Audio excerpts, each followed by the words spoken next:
नमस्कार, मैं हूं आरजू अंसारी और आप देख रहे हैं राष्ट्रीय जगत विजन न्यूज। धर्मांतरण के मुद्दे पर देश और प्रदेश में चल रही बहस के बीच राजधानी रायपुर से भाजपा विधायक पुरंदर मिश्रा ने बड़ा कदम उठाया है। उन्होंने आज जगन्नाथ सेना नामक संगठन के गठन की घोषणा करते हुए 4 महिलाओं की घर वापसी करवाई। मिश्रा ने परंपरागत तरीके से महिलाओं के पैर धोकर शॉल श्रीफल भेंट कर उन्हें दोबारा हिंदू धर्म में शामिल किया। इस आयोजन से पहले विधायक ने कुंदरापारा से मधुपिल्ले चौक तक पदयात्रा निकालकर धर्मांतरण के खिलाफ जन जागरण अभियान चलाया। मिश्रा ने बताया कि जगन्नाथ सेना का मकसद हिंदू धर्म के खिलाफ हो रहे धर्म विरोधी कार्यों को रोकना है।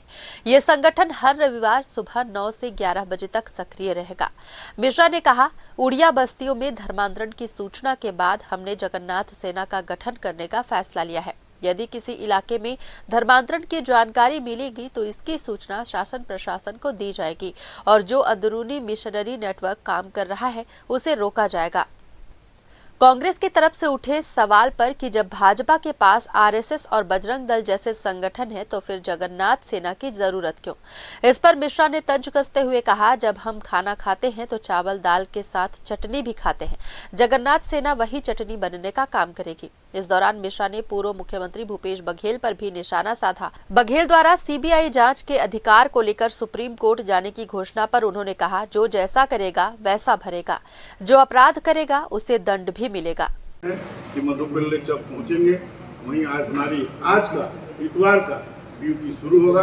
हर इतवार को हम 9 से 11 हर वार्ड में भ्रमण करेंगे। एक दिन जगन्नाथ जी सेना के नाम हमने दिया, आप भी हम लोगों को साथ दीजिए और भारत माँ को, छत्तीसगढ़ को, रायपुर को धर्मांतर हमने से बचाइए। जय जगन्नाथ। क्या जगन्नाथ सेना का कोई बैनर पोस्टर रहेगा या कोई दफ्तर भी खुलेगा? इसका अलग से कोई कार्यालय होगा? क्या होने वाला? सब दिल में है, इसका सब दफ्तर भी दिल में है, दिमाग में है, ऑफिस भी दिल दिमाग में है, झंडा बैनर भी दिल दिमाग। जो समय आएगा जगन्नाथ जी उपलब्ध कराते रहेंगे, वो काम होते रहेगा। जय जगन्नाथ।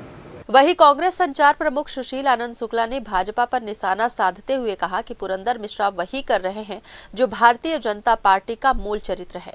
उन्होंने कहा कि धर्मांतरण भारतीय जनता पार्टी के लिए पॉलिटिकल एजेंडा है। वो सभी धर्म के लोगों को आपस में लड़ाकर अपनी राजनीतिक रोटी सेकना चाहते हैं। पुरंदर मिश्रा वही कर रहे हैं जो भारतीय जनता पार्टी का मूल चरित्र है। उत्तर विधानसभा में कहीं भी कोई विकास कार्य नहीं हो रहा है। बारिश में सबसे ज़्यादा कहीं की बस्तियां डूबी हैं तो उत्तर विधानसभा की बस्तियां डूबी हैं। पुरंदर मिश्रा के घर के पास गायत्री मंदिर जहां पे है, जहां उनका जो कर्म क्षेत्र है, गायत्री मंदिर अवंती में हर घर में पानी भर गया था, लेकिन कभी विधायक जी देखने नहीं गए। लेकिन अब धर्मांतरण के नाम पे जगन्नाथ सेना बना के अपनी राजनीतिक रोटी सेकने जा रहे हैं। दरअसल भारतीय जनता पार्टी जब राजनीतिक रूप से दिवालियेपन से गुजरती है तब भारतीय जनता पार्टी के नेता इस प्रकार का काम करते हैं और वही काम पुरंदर मिश्रा करने जा रहे हैं। अभी तक उत्तर विधानसभा को पूरा घूम नहीं पाए हैं, लेकिन एक नई सेना बना के प्रदेश की फिजा खराब करने का काम वो कर रहे हैं। केरल की ननों की गिरफ्तारी के मामले में भारतीय जनता पार्टी का चरित्र खुल के जनता के सामने आया है। भारतीय जनता पार्टी ने गलत कार्रवाई किया था, यह साबित हो चुका है कि भारतीय जनता पार्टी छत्तीसगढ़ में धर्मांतरण का हौवा खड़ा करने के लिए ननों को गिरफ्तार किया था। उनके ऊपर में मानव तस्करी का आरोप लगाया था और उनकी इस कार्रवाई का उनकी ही केरल इकाई ने विरोध किया।